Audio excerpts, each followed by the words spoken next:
কি গো বাবা, তাই তো? আমরা কেউ পারবো গো? আমরা এক বিন্দু মাত্র নয়।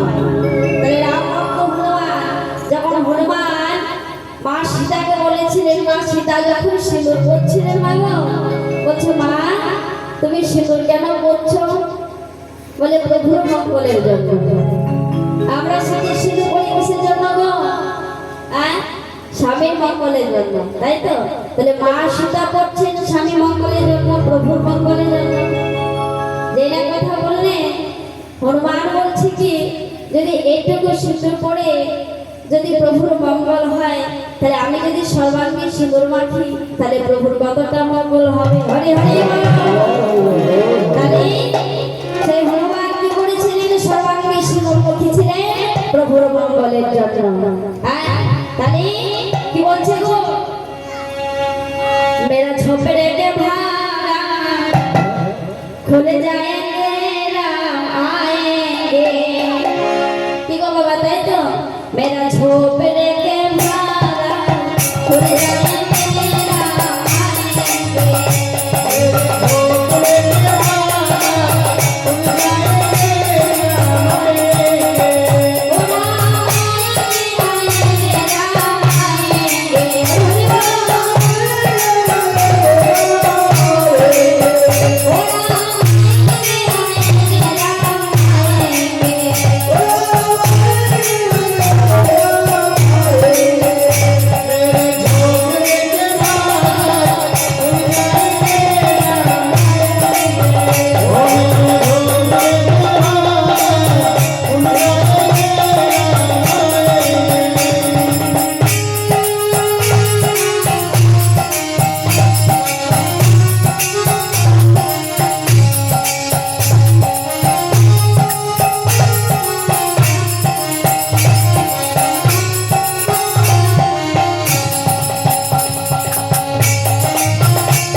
রাম যদি আমাদের দরবারে আসে, তাহলে আমরা কি করবো?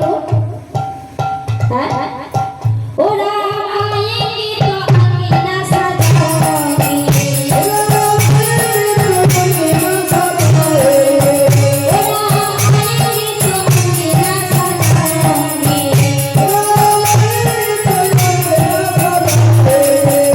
दीप जलाके दीवाने में लगाऊंगी। ओ दीप जलाके दीवाने में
রাম 14 বছরের জন্য বনবাসে গিয়েছিলেন।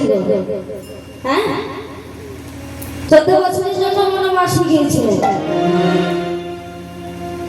যখন সে বনবাস থেকে যখন ফিরে এলেন অযোধ্যায়, সমস্ত অযোধ্যাবাসীগণ রামকে দেখতে গিয়েছিলেন, কিন্তু যেতে পারেনি মাতা কৈকেয়ী। এই কৈকেয়ী কে ছিল গো? ত্রেতা যুগে কৈকেয়ী ছিল, তারপরে হয়েছে কে? দৈবকী।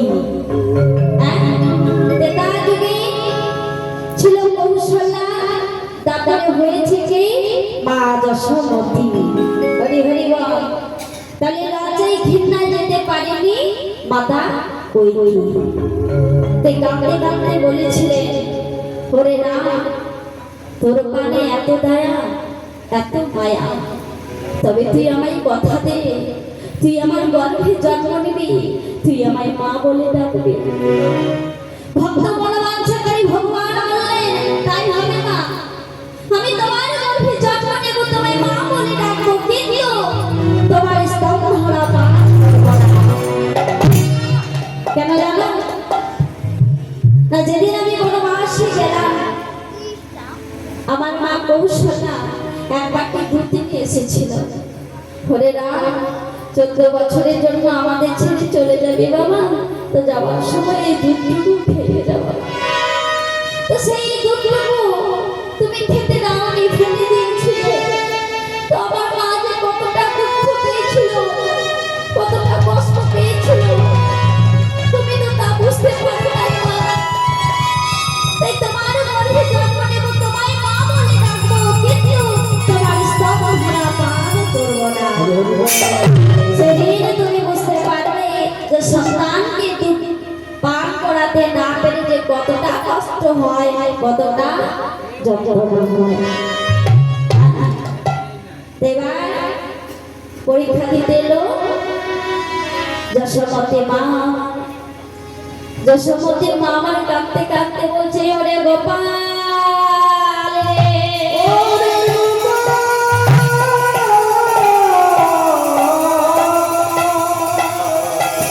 ওরে গোপাল, আমি তোর বাহুবাজ জগড়া,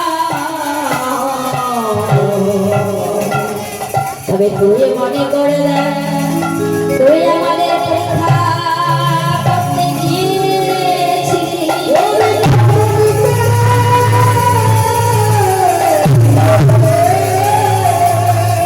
তোদের সেবা দেওয়ার জন্য আমি আমার মাংস বিক্রি করে সেবা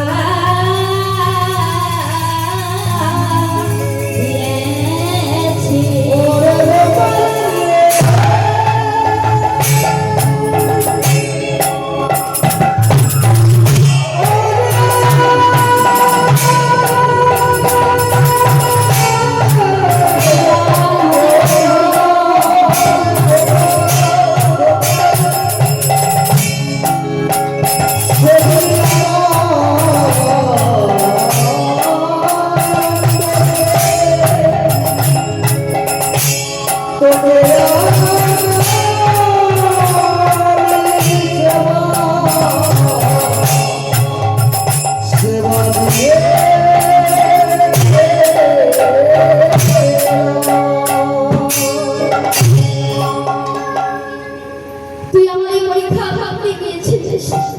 তোদের সেবা দেওয়ার জন্য আমি আমার অঙ্গের মাংস বিক্রি করে সেবা দিয়েছিলাম। তো তুই বলেছিলিস যে মা, স্তন বিক্রি করে সেবা দিলে স্তন ভরা একদিন আমি পান করব। তাই সেই সত্য যুগের কথা দিয়ে এসেছিস, তারপরে সে পান করেছিস, তুই সভা মাঝে অভাগীর মায়ের মান রাখিস। তাই কি বলছে গো, গোপালে খা বলে হে সানা পাহাড়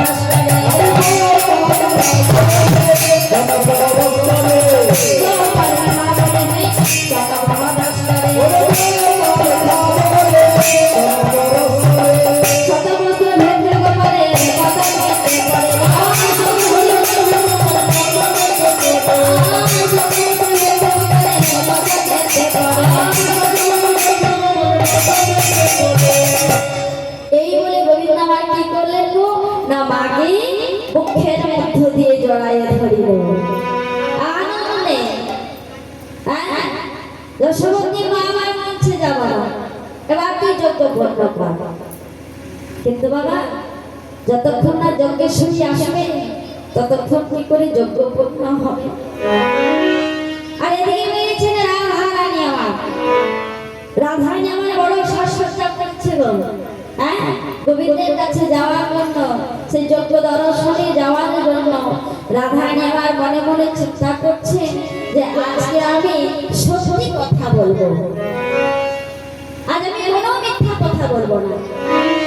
কেননা গোবিন্দ আমার প্রবাসী যিনি যজ্ঞ করছে, তাই আমি যাব সেই যজ্ঞ দর্শনে। তাই রাধারানী আমার বড় সাজসজ্জা করেছে। হ্যাঁ, আর যেই না রাধারানী আমার কি করেছে তো, যেই না এক পা দিতে যাবে আমার সময় সঙ্গে সঙ্গে বাধা দিলেন কে? ননদী কুটিলা। রাধারানী আমার বড় ভয় করছেন তো কুটিলাকে, তার ননদকে। মায়েরা বাড়িতে মায়েরা ননদ আছে তো? আছে আছে, ভালো তো? ভালো মানে কি গো ভালো? এখন ননদের বৌমার আরো ভালো বৌমা। ভালো না? হ্যাঁ, খুব ভালো না। সবার তাই লুকিয়ে দেয় না তো? হ্যাঁ, এটাই তো হয়। কি গো বাবা, তাই তো? যখন ওটা তোদের আমলে ছিল, আমাদের আমলে নাই। হরি হরি গো, তা দুইজনকে সমান হতে হবে, কি গো, তাই তো? দিদি ভাইদেরও সব ভালো হতে হবে আর ননদেরকেও ভালো হতে হবে, কি গো, তাই তো? সব বলে না সংসার নয় অসার, সংসারে যদি সবকিছু মানিয়ে গুছিয়ে যেতে পারে তাহলে সবকিছুই হলো সংসার, আর যদি না মানিয়ে গুছিয়ে যেতে না পারে তাহলে হলো অসার। হ্যাঁ, স্বামী স্ত্রী মিলে শুধু সংসার নয়, বটে গো মা, নয়, আত্মীয় স্বজন পরিজনকে নিয়ে হলো একটা সংসার, সুন্দর সংসার। তার মধ্য দিয়ে গোবিন্দকে ভজনা করতে হবে। শুধু মায়ার সংসারে জর্জরিত হলে